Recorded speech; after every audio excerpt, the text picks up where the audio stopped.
I am Prakash Biswa, teacher of accounts. Welcome you in STA classes. Today we continue our last lecture. आज बेटा हम हमारा जो last lecture उसी को कंटिन्यू करेंगे। जैसे आपको पता है कि हमारा जो टॉपिक चला हुआ है, क्या चला हुआ है भाई, वो डबल एंट्री सिस्टम। इसमें लास्ट डे हमने पढ़ा था, थोड़ा सा रिवीजन करवा देता हूँ। एक तो हमने पढ़ा था भाई पर्सनल अकाउंट्स के बारे में, और दूसरा जो पढ़ा हमने किसके अकाउंट के बारे में भाई, रियल अकाउंट्स के बारे में। तो जो पर्सनल अकाउंट्स मैंने आपको बताया, किसी भी फर्म, इंडिविजुअल या भाई क्या है, इंडिविजुअल या ह्यूमन बीइंग से रिलेटेड जो भी अकाउंट्स थे वो क्या थे भाई, पर्सनल अकाउंट्स थे भाई। कोई भी इंटरप्राइज, कोई भी फर्म थी, जैसे राम, श्याम, सीता, गीता, हीरो, एसडी, इस तरीके से मैंने आपको बताया था। बैंक अकाउंट वो भी क्या है भाई, आपका पर्सनल अकाउंट है। उसके बाद नेक्स्ट जो है हमारा भाई, मैंने बताया था कल आपको भाई, रियल अकाउंट में account relating to assets, assets से संबंधित जो भी खाते हैं या जिनसे हमें बेनिफिट, जो भी प्रॉपर्टीज है हमारे पास, उनसे रिलेटेड जो अकाउंट्स वो क्या कहलाते हैं, रियल अकाउंट। इसको भाई हम कहते हैं व्यक्तिगत, और इसको क्या कहते हैं भाई, रियल यानी कि वास्तविक। तो इसका रूल ऑफ एंट्री था, उसके बारे में हमने कहा था कि भाई debit the receiver and credit the giver. क्या था भाई, debit the receiver and credit the giver. ये हमारा क्या था भाई, रूल ऑफ एंट्री था भाई। जो आ रहा है, जो क्या है भाई ले रहा है, उसको क्या करना है, डेबिट करना, जो दे रहा है उसको क्या करना है, क्रेडिट करना है। तो इसी तरीके से हमने जो रियल अकाउंट जो बनाए, तो रियल अकाउंट में क्या था भाई, debit what comes in, and credit what goes out. यानी कि जो आ रहा है उसको तो क्या करना है, क्रेडिट करना है, और जो जा रहा है, सॉरी, जो आ रहा है उसको तो भाई डेबिट करना है, और जो जा रहा है बिजनेस से उसको क्या करना है, क्रेडिट करना है। इनसे रिलेटेड हमने आपको एक बताया था भाई क्या है, पेड 20,000 टू हरी। क्या है, पेड टू हरी ₹20,000। ये हमने एक एग्जांपल भी लिया था। तो देखो एंट्री इस तरीके से करनी होती है बेटा कि भाई यहाँ पे दो अकाउंट से प्रभावित हो रहे हैं। मैंने बताया जो चीजें प्रभावित हो रही है, एक तो भाई क्या है हरी, एक तो हरी, और दूसरा भाई हमने उसको पैसा दिया, यानी कि क्या हो गया, कैश अकाउंट। दो अकाउंट प्रभावित हो रहे हैं। तो यहाँ पे हरी कौन है, हरी एक इंसान का नाम है। ठीक है भाई, पर्सनल अकाउंट, और हरी को पैसा मिला है तो क्या करना है भाई, डेबिट द रिसीवर, जो ले रहा है उसको डेबिट करना है। तो क्या होगा, एंट्री इस तरीके से की जाती है, हरीज अकाउंट डेबिट टू भाई क्या है, कैश, और कैश क्या हो रहा है, जा रहा है। हमने हरी को दिया तो बिजनेस से जा रहा है। तो हमने बताया क्रेडिट व्हाट गोज आउट। तो भाई क्या हो गया, जो क्रेडिट करना उसको टू वर्ड लगा के करते हैं, तो टू कैश अकाउंट। भाई कैश हमारा जा रहा है, कितना भाई, ये 20,000, और ये हो गया भाई आपका 20,000। तो इस तरीके से एंट्रीज करनी, ये हमने आपको लास्ट लेक्चर में बताया था। तो इसी लेक्चर को आगे कंटिन्यू करते हैं। जो लास्ट जो टाइप है हमारी, वो क्या है भाई, आपका नॉमिनल अकाउंट्स। भाई क्या है, नॉमिनल अकाउंट। तो नॉमिनल अकाउंट्स के बारे में आज हम करते हैं कि देखिए नेक्स्ट जो टॉपिक है हमारा, वो नॉमिनल अकाउंट्स। तो सिंपल सा है, नॉमिनल यानी कि जो नाम मात्र के, यानी कि रियलिटी में ऐसी कोई चीज होती नहीं है जो केवल नाम मात्र की है। तो भाई क्या है आपके, देखिए अकाउंट्स रिलेटेड टू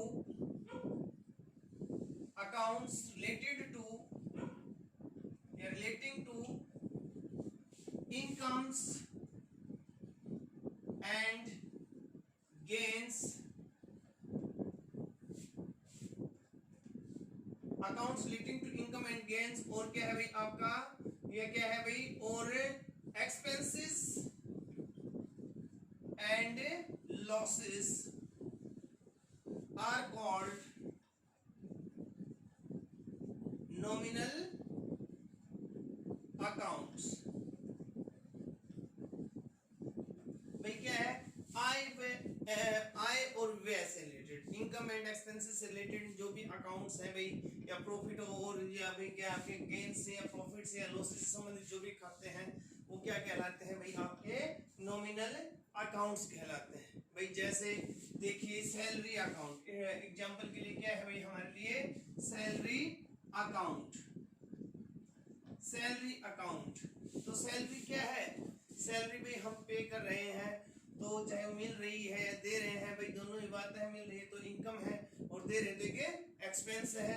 तो जैसे सैलरी रिसीव्ड है चाहे सैलरी पेड हो, भाई ये क्या है हमारे लिए एक नॉमिनल अकाउंट है। इसी तरीके से भाई क्या है आपका इंटरेस्ट, जैसे इंटरेस्ट रिसीव हो रहा है तो भी भाई क्या है, या इंटरेस्ट हम पे कर रहे हैं तो भी क्या है भाई ये हमारे लिए इनकम और एक्सपेंस में डिवाइड होता है।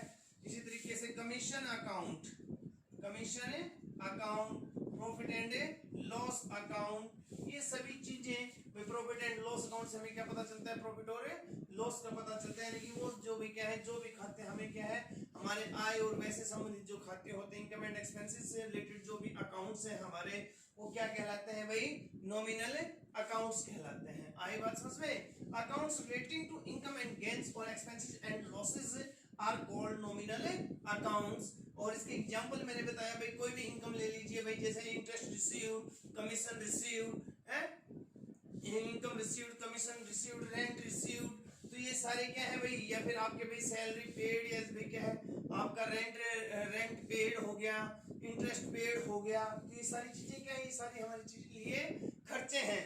तो भाई चाहे खर्चे हो चाहे इनकम से रिलेटेड जो भी अकाउंट्स, वो सारे क्या कहलाते हैं भाई हमारे लिए भाई डिस्काउंट अलाउड। इसमें एक दो चीजें और कर लेते हैं हम, डिस्काउंट अलाउड, तो discount allowed, bad debts account, भाई डिस्काउंट हमने किसी को कोई डिस्काउंट दिया है, या भाई बैड डेट्स हैं या हमारे लिए, तो ये क्या है भाई आपके क्या है, बैड डेट्स कौन होते हैं, जैसे आपने पढ़ा होगा जो डेटर्स जो होते हैं, देनदार होते हैं बेटा, तो उसमें से कुछ देनदार ऐसे होते हैं जो अपना पैसा पे नहीं करते हैं किसी कारणवश, क्या है दे बिकम इंसॉल्वेंट, वो इंसॉल्वेंट हो जाते हैं या भाई पैसा पे नहीं करते हैं, तो हम उसके लिए भाई प्रोविजन कर लेते हैं, प्रोविजन फॉर बैड डेट्स, यानी कि बुरे देनदार जो हमारा पैसा नहीं देंगे। जैसे भाई आपकी एक दुकान है, आप भाई क्या करते हैं, उधार माल बेचते हो कस्टमर्स को, तो उसमें से भाई मान लीजिए हमने 1 लाख का माल बेचा, तो उसमें से 1 लाख वापस नहीं मिलेगा। कुछ हमारे जो ग्राहक हैं वो ऐसे होंगे कि जो अपना पैसा पे नहीं करेंगे, तो क्या है भाई बैड डेट्स वो फर्म के लिए एक नुकसान है, और नुकसान है तो भाई इसको हम कहाँ लिखेंगे भाई, आपका वो क्या है भाई, नॉमिनल अकाउंट्स है। अगर आप पूछें इनके तो भाई वो कौन सा अकाउंट है, नॉमिनल अकाउंट्स है। तो रूल ऑफ एंट्री, यहाँ जो रूल ऑफ एंट्री है आपका, वो देखिए भाई, मैंने कल आपको बताया था कि भाई जो आपका पर्सनल अकाउंट है और जो रियल अकाउंट है, उनका रूल ऑफ एंट्री सेम होता है। कि भाई पर्सनल अकाउंट में हमने पढ़ा कि debit the receiver and credit the giver, यानी कि जो आ रहा है, जो ले रहा है उसको डेबिट करना है, और जो क्या है दे रहा है उसको क्रेडिट करना है। इसी तरीके से रियल अकाउंट में हमने पढ़ा था कि डेबिट व्हाट कम्स इन, यानी कि लेने वाले, यानी कि जो आ रहा है उसको डेबिट करना है, जो जा रहा है उसको को क्रेडिट करना है। बट नॉमिनल जो अकाउंट्स, इसमें रूल ऑफ एंट्री क्या है भाई, इससे उल्टा है कि debit all losses and expenses, debit all losses and expenses, और क्या हो गया भाई आपका, credit all incomes and gains. भाई जो भी आपके क्या है इनकम और गेन्स है, जो भी फायदे हैं उनको तो क्रेडिट करना है, और जो भी नुकसान है खर्चा उनको क्या करना है भाई, आपको डेबिट करना है। आई बात समझ में? तो इस तरीके से क्या है, debit all losses and expenses, credit all incomes and gains. जैसे मैंने आपको बताया कि उससे उल्टा है कि वहां देखो जो ले रहा था, लेना है फायदा है तो वहां डेबिट कर रहे थे, परंतु यहाँ पे क्या है कि जो ले रहा है उसको क्या करना है, क्रेडिट करना है, यानी कि आ रहा है तो फायदा आ रहा है, जो आ रहा है वो फायदा है ना, तो फायदे को क्रेडिट करना है भाई, और जो क्या है जा रहा है यानी कि नुकसान जो है हमारे लिए खर्चा, उसको क्या करना है, डेबिट करना है। तो ये ध्यान रखें भाई, आप अगर पजल ना हो कि पर्सनल अकाउंट और रियल अकाउंट के जो रूल ऑफ एंट्री वो लगभग सेम है, जबकि नॉमिनल अकाउंट के उनसे क्या है भाई उल्टे हैं। जबकि वो अगर और दूसरी जो बात है बेटा, वो सिंपल सी ये है कि आप इनको इजीली लर्न कर सकते हो कि debit all losses and expenses and credit all incomes and gains, कि भाई जो इनकम और गेन्स उनको क्रेडिट करना है, और जो भी लॉसेस और एक्सपेंसेस उनको क्या करना है भाई, आपको क्या करना है, डेबिट करना है। जैसे इसमें देखो एक में बताते हैं क्या है आपको, paid 20,000 for salary, paid 20,000 rupees for salary, पे हमने सैलरी के नाम के 20,000 रुपए दिए। तो देखिए यहाँ पे मैंने आपको बताया भाई कोई भी ट्रांजेक्शन में अकाउंट से हम देखिए कि कौन कौन से अकाउंट शामिल, तो इसमें एक तो सैलरी अकाउंट है, और एक दूसरा क्या है भाई आपका पैसा दिया है तो कैश अकाउंट है। तो देखिए क्या हो रहा है भाई, हमारे लिए सैलरी हमारे लिए क्या है भाई, हमने सैलरी पे किया है, तो सैलरी हमारे लिए खर्चा है और खर्चों को क्या करना है, डेबिट करना है। तो salary account debit, salary account debit. जबकि दूसरा जो अकाउंट इसमें भाई वो कैश अकाउंट है, तो कैश अकाउंट को क्या करना है भाई, कैश अकाउंट जो होता है वो क्या है, आपका कैश जा रहा है, कैश अकाउंट रियल अकाउंट है और यहाँ पे जा रहा है, तो भाई क्या करना है, क्रेडिट बटे गोज आउट। तो जो जा रहा है उसको क्रेडिट करना है, तो भाई यहाँ पे देखिए ये हो गया हमारा टू कैश अकाउंट। ये भाई 20,000 हमने सैलरी के दिए हैं, तो ये लीजिए आपके 20,000 मैंने कर दिए हैं। आई बात समझ में? तो इस तरीके से एंट्री यहाँ पे करनी है आपको। सिंपल सा है भाई, एंट्री कैसे करनी है इसी से पता चलेगा। कल मैंने बताया था कि जो बेसिक जो आपकी जो नींव है भाई वो ये चैप्टर है। अगर आपको यहाँ पे जो रूल्स हैं वो आ गए, आपको ये समझ में आ गया कि एंट्रीज किस प्रकार से करनी है। अगर एंट्री करनी आ गई तो बाकी काम अपने आप हो जाएगा और वो बिल्कुल इजी सा है भाई। आपको क्या करना है, जो भी ट्रांजेक्शन वहाँ पे कौन कौन से अकाउंट शामिल है ये पता करना है। फिर ये पता करना है भी जो अकाउंट शामिल है वो कौन सा है, पर्सनल अकाउंट है, रियल है या नॉमिनल है, और जो भी अकाउंट उसकी जो रूल ऑफ एंट्रीज है वो आपको पता होना चाहिए भाई। दोबारा से अगर रिवाइज करें तो देखिए पर्सनल अकाउंट में क्या है, debit the receiver credit the giver, कि जो debit the receiver and credit the giver. उसके बाद भाई रियल अकाउंट में क्या है, debit what comes in and credit what goes out. और भाई नॉमिनल अकाउंट में क्या है, debit all losses and expenses and credit all incomes and gains. तो इस तरीके से आपको भाई क्या है जो एंट्रीज वो करनी है, और ये आपके भाई क्या है जो अकाउंट्स हैं वो हो गए हैं। अब यहाँ पे एक चीज जो चीज है मैंने वो आपको एक बता देता हूं मैं, कि एक सिंपल सी चीज है। देखिए इसमें किससे रिलेटेड एक दो छोटी छोटी चीजें हैं वो आपको और समझा देता हूं मैं, कि भाई जैसे हमने आपको देखो एक सिंपल सा चीज बताता हूं कि सैलरी अकाउंट क्या है भाई, आपकी सैलरी अकाउंट। तो ये कौन सा अकाउंट है, सैलरी अकाउंट कौन सा अकाउंट है? सिंपल सी बात है, आप कहोगे कि जी नॉमिनल अकाउंट। कौन सा अकाउंट बताओगे आप? Nominal account. बट ये ध्यान रखना कि किसी भी नॉमिनल अकाउंट के साथ सफिक्स या प्रीफिक्स जब लग जाता है तो किस में बन जाता है, पर्सनल अकाउंट में कन्वर्ट हो जाता है। यानी कि कौन सा, देखिए मैं आपको बताता हूं, जैसे इसके साथ मैंने प्रीफिक्स लगा दिया भाई, क्या हो गया आपका आउटस्टैंडिंग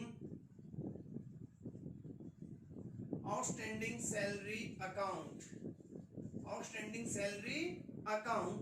तो ये क्या है भाई, आउटस्टैंडिंग सैलरी, यानी कि वो अकाउंट है जो ये दिखाता है भाई किन किन लोगों को सैलरी नहीं दी है, और जिसको सैलरी नहीं दी गई है उसका टोटल हम इस एक अकाउंट में इकट्ठा शो करते हैं। तो आउटस्टैंडिंग सैलरी अकाउंट उसको कहते हैं। तो देखिए उसको रिप्रेजेंट करें उन लोगों को जिनको सैलरी नहीं मिली है, तो ये कौन सा अकाउंट हो गया भाई, आपका रिप्रेजेंटेटिव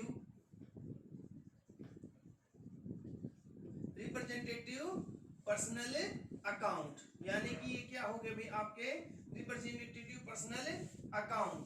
आई बात समझ में? इसी तरीके से जैसे कमीशन, तो कमीशन भाई चाहे रिसीव हो कुछ भी हो, ये आपका एक नॉमिनल अकाउंट है और इसके साथ हमने कोई सफिक्स या प्रीफिक्स लगा दिया।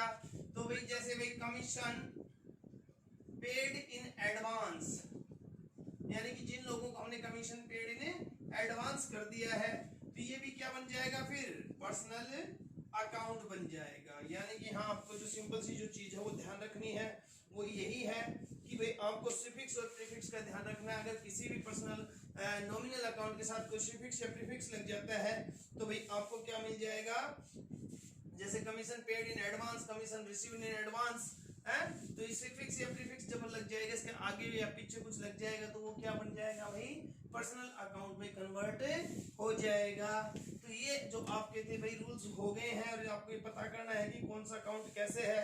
जैसे देखो मैं आपको कुछ एग्जांपल्स बताता हूं जिससे आपको इसको अच्छे से और समझ में आ जाएगा कि भाई क्या है। देखिए जैसे आपको बताता हूं भाई कैपिटल अकाउंट, तो कैपिटल अकाउंट कौन सा अकाउंट है भाई, आपको ये क्लासिफाई करना है। तो कैपिटल अकाउंट कौन सा है भाई, आपका पर्सनल अकाउंट है। कौन सा अकाउंट बेटा, पर्सनल अकाउंट है, क्योंकि ये भाई क्या है, कैपिटल अकाउंट जो प्रोप्राइटर्स है उनको रिप्रेजेंट कर रहे हैं, इंसान को रिप्रेजेंट कर रहे थे, क्या है आपका पर्सनल अकाउंट है। उसके बाद ड्राइंग्स, ड्राइंग्स भी क्या है भाई ड्रॉइंग्स भी जो ओनर्स ने जो पैसा विड्रॉ कर लिया है यानी कि इसको दिखा रहा है भाई प्रोप्राइटर्स को शो कर रहा है, तो ड्रॉइंग्स भी किस में आएगा आपका पर्सनल अकाउंट में आएगा। ड्रॉइंग्स किस में आएगा भाई आपका पर्सनल अकाउंट में आएगा।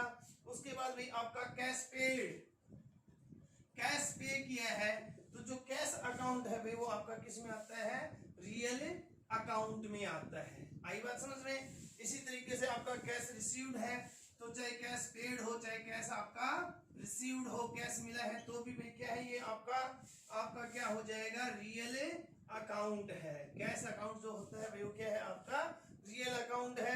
उसके बाद कमीशन पेड और कमीशन रिसीव्ड, तो जो कमीशन है चाहे कमीशन पेड हो चाहे कमीशन रिसीव्ड हो, ये क्या है भाई आपके हमारे आय और व्यय को दिखाते हैं, इनकम एंड एक्सपेंसेस को दिखाते हैं। ये कौन से अकाउंट हो गए भाई आपके नॉमिनल अकाउंट हो गए। इसी तरीके से जैसे परचेजेस है, परचेजेस क्या है एक खर्चा है तो परचेजेस क्या होंगे भाई हमारे नॉमिनल अकाउंट्स होंगे। सैलरी सॉरी क्या है आपका सेल्स है तो सेल्स अकाउंट भी क्या है सेल्स हमारी इनकम को शो करता है तो ये भी क्या है भाई हमारे लिए नॉमिनल अकाउंट है।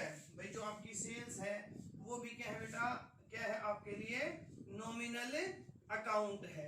तो इस तरीके से आप भाई क्या करें भाई आपके जो एग्जाम्स वहां पे जो टॉपिक्स जो आते हैं मेनली वो ये आते हैं, आपको ये लर्न करने हैं कि भाई आपको इस प्रकार से क्लासिफाई करने इनको लर्न करने रट्टा लगाने की जरूरत नहीं है। आपको सिंपल सा समझना है कि वो एक असेट्स है या खर्चा है या आय है या किसी इंडिविजुअल या फर्म या इंटरप्राइज से रिलेटेड या उसके नाम से संबंधित है तो भाई वो हम उनको इसी प्रकार से क्या कर सकते हैं अलग अलग क्लासिफाई कर सकते हैं। तो उसके बाद भी क्या है आपके नेक्स्ट जो है डबल एंट्री सिस्टम में भाई इसके स्टेजेस और पार्ट्स हैं। तो स्टेजेस और जो पार्ट्स हैं भाई वो अलग नहीं है आपके, जैसे हमने जो प्रोसेस बताया उसी के तरीके से है। सबसे पहला है तो इसमें यही है भाई आपका कि ओरिजिनल रिकॉर्ड कि सबसे पहले हम क्या करते हैं भाई इसके अंडर में हम रिकॉर्डिंग करते हैं। जो डबल एंट्री सिस्टम इसमें ट्रांजैक्शंस को रिकॉर्ड करते हैं with the help of source document. First of all, we prepare voucher and with the evidence of voucher we record the transaction in a book that is called a journal। और journal में सबसे basic क्या है जो transaction are first of all recorded so that journal is also called original books of a entry. If the business is a big one, then it is not possible to record all the transactions in a single book. Then their journal is subdivided into some subsidiary books that is called cash book, purchase book, sales book। जो भी main activities हम उनके according हम क्या कर देते हैं journal को डिवाइड कर देते हैं। उसके बाद भाई आपका सेकंड जो होता है क्लासिफिकेशन। नेक्स्ट जो है भाई आपका क्या है क्लासिफिकेशन। हम क्या कर देते हैं क्लासिफिकेशन कर देते हैं। और जो क्लासिफिकेशन का जो काम है आपका वो कहाँ होता है भाई लेजर में होता है, ठीक है ना। तो ये जर्नल में होता था, ये कहाँ हो गया लेजर में। कि सेम नेचर की जो ट्रांजैक्शन हमने जर्नल में जो एंट्रीज कर दी उनको एक अलग बुक में जिसको बोलते हैं लेजर, उसको भाई क्या है हम क्लासिफाई करते हैं कि सेम नेचर की जो ट्रांजैक्शन को एक जगह पे ही रिकॉर्ड किया जाता है। आई बात समझ में। तो भाई क्या है जहां पे एक व्यक्ति की पार्टिकुलर पर्सन की सभी ट्रांजैक्शन इकट्ठा किया जाता है वो क्या बोला जाता है उसका अकाउंट बोला जाता है। और अकाउंट कहाँ बनाए जाते हैं लेजर में। अकाउंट बनाने के बाद फिर हम क्या करते हैं भाई प्रिपरेशन ऑफ ए यानी कि समरी बनाते हैं। क्या बनाते हैं भाई हम समरी, यानी कि आपके जो भी हैं देखिए प्रिपरेशन ऑफ ट्रायल बैलेंस। हम सबसे पहले ट्रायल बैलेंस बनाते हैं। जो भी भाई लेजर के बैलेंसेस आगे उनको अर्थमेटिकल एक्यूरेसी जाने के लिए हम क्या करते हैं समरी बनाते हैं। यानी कि हम समरी यानी कि जो भी बैलेंस उसको एक जगह लिखते हैं और ये देखते हैं कि डेबिट और क्रेडिट दोनों साइड का टोटल अगर सही है तो हमारे क्या है भाई जो हमारी जो अर्थमेटिकल जो एक्यूरेसी एकदम सही है। क्योंकि according to double entry system जब भी हमने किसी को डेबिट किया उतने से हमने क्या किया है क्रेडिट किया है। तो इसका मतलब डेबिट और जो क्रेडिट उनका टोटल हमेशा क्या होना चाहिए बेटा बराबर होना चाहिए। और ये जानने के लिए हम एक क्या स्टेटमेंट बनाते हैं जिसमें सभी बैलेंसेस को लिखा जाता है, इसलिए इसको क्या बोला जाता है ट्रायल बैलेंस। ट्रायल बैलेंस की मदद से हम फिर क्या बना देते हैं भाई ट्रेडिंग अकाउंट बना देते हैं, ट्रेडिंग अकाउंट बनाते हैं और आपका प्रॉफिट एंड लॉस अकाउंट बना देते हैं। और फिर लास्ट में क्या बन जाती है फर्म की बैलेंस शीट बन जाती है। आई बात समझ में। तो ये क्या है भाई आपकी डबल एंट्री सिस्टम की प्रोसेस है, ठीक है। तो इस तरीके से हम क्या करते हैं डबल एंट्री सिस्टम में काम करते हैं। भाई कौन सी ट्रांजैक्शंस कहाँ लिखी जाएंगी कैसे लिखी जाएंगी ये आपको समझ में आ गया होगा कि सबसे पहले अकाउंट्स को किस प्रकार से क्लासिफाई करना है और क्लासिफाई करके भाई उनमें जो भाई क्या है रूल ऑफ एंट्रीज हैं, यानी कि भाई किस प्रकार से एंट्री करनी है। तो सबसे इंपॉर्टेंट चैप्टर है आपका बेटा ये अकाउंट्स का, सबसे मेन जो चीज है वो ये है। तो आपको ये अकाउंट्स के जो टाइप्स है वो अच्छे से याद होने चाहिए और जो रूल ऑफ एंट्री वो अच्छे से याद होनी चाहिए। कोई बड़ी चीज नहीं, एकदम बिल्कुल सिंपल सा है। देखिए एकदम ऐसे ले में आता है कि debit the receiver credit the giver. आई बात समझ में? Debit what comes in and credit what goes out. इसी तरीके से debit all losses and expenses and credit all incomes and gains. Gains तो अच्छे से इसको याद कीजिए, लर्न कीजिए। कोई भी प्रॉब्लम हो वो आप मेरे साथ डिस्कशन कर सकते हैं। इस प्रकार से जो अकाउंट्स हैं उन भाई कौन सा किस कैटेगरी में पड़ेगा, इस प्रकार से प्रैक्टिस कीजिए, ठीक है। और कोई भी प्रॉब्लम हो तो मुझसे डिस्कस कर सकते हैं। थैंक यू बेटा, stay at home and be safe. Okay.